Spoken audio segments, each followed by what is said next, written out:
Hello, and welcome to the Public Health Shift audio edition. I'm Nadia Tekkal. In this space, I read and reflect on each issue of my newsletter, creating a pause for public health professionals to think more deeply about how we work, what we prioritize, and what the current moment is asking of us. This episode is based on issue 21. If prevention is foundational, why is it still vulnerable? Prevention is something we talk about constantly in public health. It's described as foundational, it appears in every strategy, and it is widely recognized as being more efficient, more equitable, and more sustainable than treatment alone. Most health systems acknowledge that preventing disease reduces long-term costs, improves equity, and strengthens overall system stability. But despite all of that, prevention remains structurally underfunded. While this isn't new, it is worth examining more closely why this issue persists.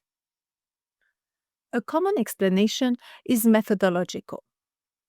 Investment decisions, whether in public finance or private markets, are driven by perceived value and expected returns. Public health is no different. Interventions compete for limited resources, and funding tends to follow activities where benefits are visible and measurable. Curative services often fit that model more comfortably. A treatment produces measurable results within a defined time frame, and outputs can be quantified while impact can be attributed. Prevention, on the other hand, works differently. Its benefits are probabilistic, they unfold over time, and success is reflected in events that don't happen. And that makes return on investment harder to demonstrate, particularly within short budget cycles and political mandates. For a long time, this difficulty in evidencing value has been used to explain why prevention struggles to secure funding. But in recent years, a more concerning development has occurred. Even preventive interventions, where effectiveness and cost effectiveness have already been demonstrated, are being scaled back in some settings due to fiscal pressure. Programs with established long-term impact are not always protected from funding cuts.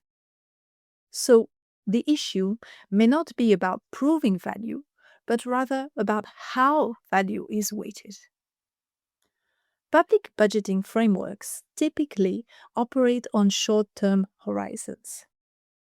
Allocations are reviewed annually, accountability is immediate, and performance indicators are often tied to visible service delivery outputs.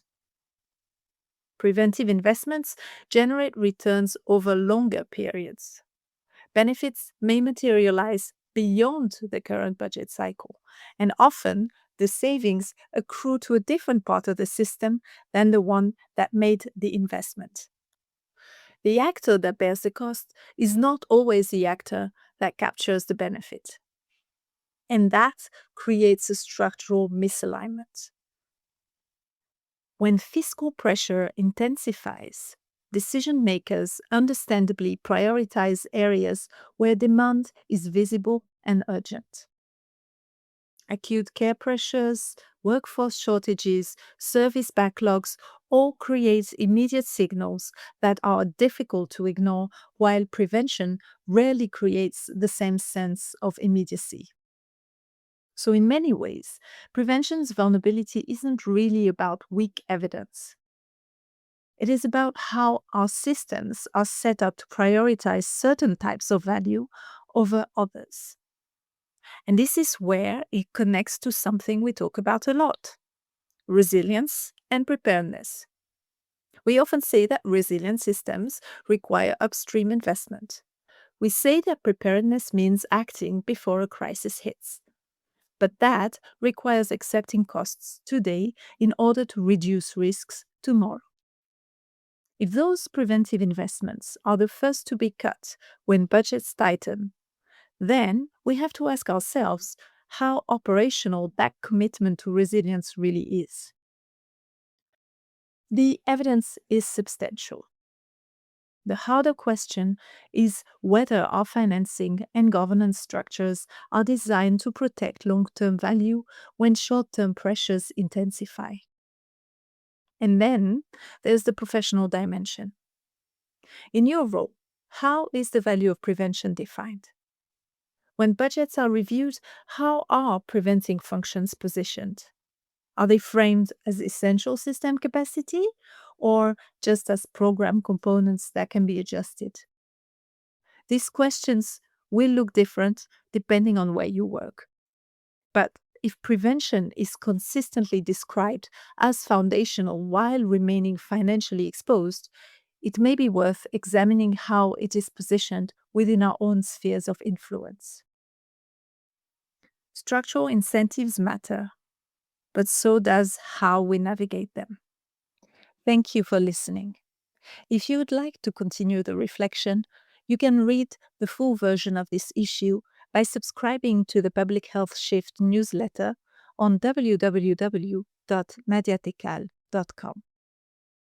Until next time, take care and keep questioning how we show up in our work.